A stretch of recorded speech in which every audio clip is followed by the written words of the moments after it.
Spýtali sme sa učiteľov, ako prežívajú koniec školského roka. Čo ti napadne, keď sa povie koniec školského roka? Hurá! Konečne sa vyspím! A zároveň si poupratujem doma.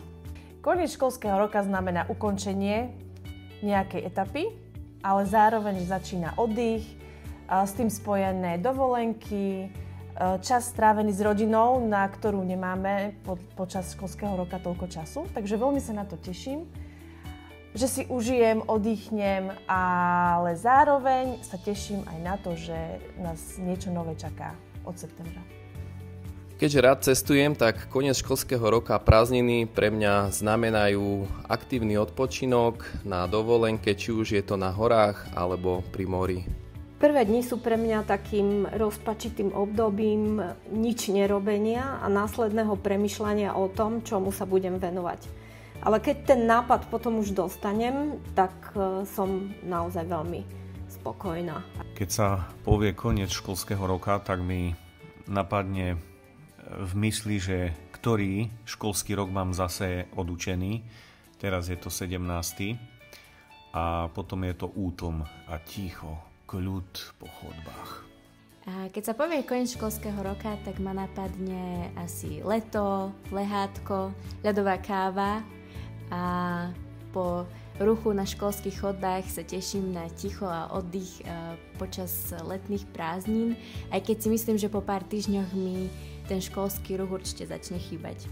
Koniec školského roku pre mňa je bodka za náročným, ale zmysluplným obdobím. Je to chvíľa hrdosti, keď vidím pokrok svojich žiakov, ale aj únava, ktorá signalizuje, že prišiel čas na oddych. Je to priestor na zamyslenie, čo fungovalo, čo môžem zmeniť a ako sa pripravím na ďalší školský rok. Ja sa teším na prázdniny, na oddych, relax, dovolenku, teším sa na more, lebo more je pre mňa tým najväčším oddychom. Mne napadne, že konečne. Možno tiež tak ako žiakom, ale aj mne takisto napadne, že konečne. Ale na druhej strane je to začiatok niečoho nového, čo nás čaká budúci školský rok. Koniec školského roka, to sú prázdniny, ktoré u mňa evokujú, povedzme, že taký stav nirvány. Žiadne deti, žiadne známky, vety typu a to bude na písomke. Stávam sa vtedy do módu. Nevidím, nepočujem, neznámkujem a zo mňa sa stáva, nazvime to taký tvor oficiálny, že homo relaxus. Keď poslednýkrát zazvonilo, nevedela som, či budem plakať od radosti alebo od únavy. Netušila som, že človek môže byť tak unavený zo sedenia a z vysvetľovania.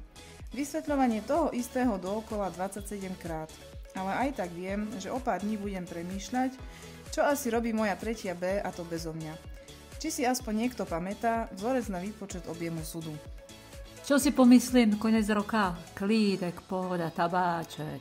Konečne žiadna oprava písomky, žiadna príprava na ďalší deň. Jaj, pohoda. Koniec školského roka vo mne evokuje asi takéto tri pohľady. Z pohľadu žiaka, konečne voľno, konečne tá škola skončila a robím si, čo chcem. Z pohľadu rodiča, Bože, budem mať dosť voľna? Čo tie moje deti zase budú vystrajať, keď ja budem v práci? Z pohľadu starého rodiča, nezabudli na mňa tie moje vnúčatá? Prídu aj tento rok? Koniec školského roka to je zaslúžená radosť po vykonanej práci, radosť pre žiakov, ešte väčšia radosť pre učiteľov, prevedenia školy alebo škôl. Myslím si, že každý si zaslúži odpočinok po dobre vykonanej práci. Zaslúžia si ho aj deti, zaslúžia si ho učitelia.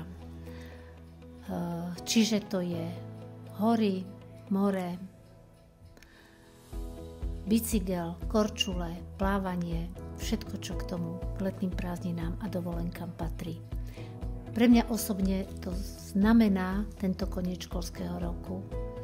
Znamená aj koniec mojej pedagogickej praxe, koniec mojej práce, ktorú som veľmi milovala, za ktorou mi bude veľmi smutno, ale s veľkou vďačnosťou a radosťou odovzdávam svoje žezlo mladším kolegom a ja už budem mať teraz doživotné prázdniny.